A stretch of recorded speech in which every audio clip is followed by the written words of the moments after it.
moment football stopped feeling normal. Messi rewriting history. There are tournaments where records are respected, and then there are tournaments where records are destroyed in real time. 2026 has already fallen into the second category. Lionel Messi is not just participating, he is bending the entire narrative of the World Cup around himself again. Against Austria, the game looked simple on paper, controlled possession, slow rhythm, nothing chaotic. But the moment Messi touches the ball in this kind of match, everything changes speed. One goal, then another decisive contribution, and suddenly the conversation shifts away from tactics and into something bigger. How many more pages can one player still rewrite before the story ends? It is not just about goals, it is about timing, the way he chooses moments that break defensive discipline. The way defenders hesitate for half a second, and that half second becomes history. This is why people are not just watching Argentina, they are waiting for Messi to decide what the tournament means. Mbappé rapidito para Brasil, passou Pelé em Copas do Mundo. Es un honor. El mejor de todos. Mbappé and the acceleration era. If Messi is about control, Kylian Mbappé is about force. France in 2026 does not build matches slowly anymore. They detonate them. Against Iraq, Mbappé did not just score. He arrived like a system error in the defensive structure. 2 goals, both in different rhythms, both exposing the same truth. When he hits space at full speed, there is no tactical answer, only survival. What makes this version of France dangerous is not only Mbappé. It is the confidence that the game can be decided in seconds. One transition, one pass behind the line, one acceleration, and everything collapses. And in the background, the numbers start to stack, not as statistics, but as pressure. Every goal pushes him closer to legends that once felt untouchable. This is not a player in form, this is a player in takeover.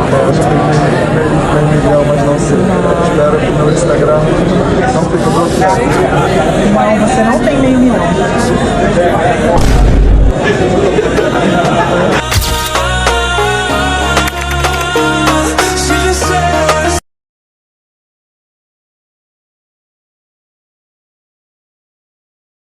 Spain versus Cape Verde 0-0, the night Vozinha became global. This is the match that broke the internet without needing goals. Spain came in with possession, structure, dominance expected from a heavyweight. Cape Verde came in with something else entirely. Survival football built on discipline and belief. And at the center of it stood Vozinha. He is not supposed to be the headline in a match like this, but football does not follow scripts. Save after save, pressure after pressure, angle after angle denied. Spain moved the ball like a machine designed to create inevitability. But Vozinha turned inevitability into frustration. By the final whistle, the scoreboard said 0-0. But the story said something completely different. Within hours, his name exploded across social platforms. Over 13 million followers appeared around him almost overnight, not because of branding, but because of moments. Clips of saves replayed in slow motion. Fans from different countries asking the same question. How does a goalkeeper stay that calm under that kind of pressure? Then came the second layer of the story. His mother, who had not been inside the stadium for the opening match, finally arrived for the next one after everything changed. Cameras caught the emotion, not staged, not polished. Just real reaction to a son who had gone from unknown to global in a single night.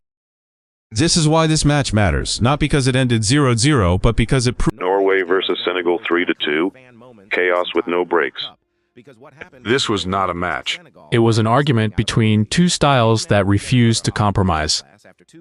Norway struck first, Senegal responded immediately. Then momentum stopped belonging to either side. It became something that shifted every 5 minutes. The goals were not isolated events. They were reactions. Every time one team scored, the other answered with more intensity, more risk, more emotional football.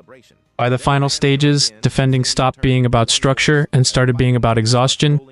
Legs were heavy, decisions were late, and the pitch became wide open. 3-2 does not even fully explain it. The feeling was that if the match lasted 10 more minutes, something even more extreme would have happened. This is the kind of game that does not create winners and losers in memory. It creates survivors. Brazil versus Morocco 1-1. Tension without comfort. Brazil entered expecting control. Morocco entered expecting disruption. What happened was neither side fully getting what they wanted. Every Brazil attack felt like it was building towards something, but Morocco's defensive structure absorbed pressure in a way that forced frustration rather than collapse. The equalizer did not feel like celebration. It felt like balance being restored in real time. There were moments when Brazil looked ready to shift into dominance, but Morocco's discipline refused to break. Tackles timed perfectly, lines kept compact, transitions slowed just enough to prevent rhythm. And there's no nation. This match did not explode, it tightened. And sometimes in a World Cup, the most emotional games are not the ones with chaos, but the ones where nobody is allowed to breathe freely. I have the video. The statement game. This was a different kind of emotion, not tension, but authority. The United States played with confidence that did not feel borrowed. It felt built. Early goal, then control, then expansion into space that Paraguay could not close down fast enough. The 4-1 scoreline is not just dominance, it is clarity. Every attack had purpose, every transition had speed, and every mistake from Paraguay was punished immediately. What makes this performance important is timing. In tournaments like this, statement games change perception. Suddenly, teams are no longer underestimated. They are calculated against differently. This is the match that shifts respect. England versus Croatia 4-2, high-pressure football. England versus Croatia delivered what knockout-level energy feels like even in earlier stages. 6 goals, constant attacking rhythm, and a match where defensive lines were constantly tested by speed and movement. England's attacking sequences felt sharp, almost rehearsed for maximum impact. Croatia responded with experience and intelligence, but the pace of the match kept increasing until control became impossible for both sides at different moments. The difference came down to finishing. England were more direct when chances appeared. Croatia created opportunities but could not convert with the same efficiency. 4-2 is not just a result. It is a reflection of a match where hesitation was punished instantly. This tournament is becoming... The 2026 World Cup is not being defined by one story. It is being defined by collision of stories happening at the same time. Messi is extending legacy into something that feels almost unreal. Mbappé is forcing matches into acceleration mode. Vozinha turned a single 0-0 draw into a global emotional event that changed a life overnight. Norway and Senegal showed that chaos is still alive in tournament football. Brazil and Morocco proved discipline can survive pressure. USA announced themselves with authority. England and Croatia delivered pure intensity. But the deeper truth is this: the most emotional moments are not always goals. Sometimes it is a save that changes a career. Sometimes it is a mother walking into a stadium after everything has already changed. Sometimes it is a match ending 0-0 and still becoming the most talked about game on the planet. And that is why this tournament is already unforgettable before it even reaches its final stages.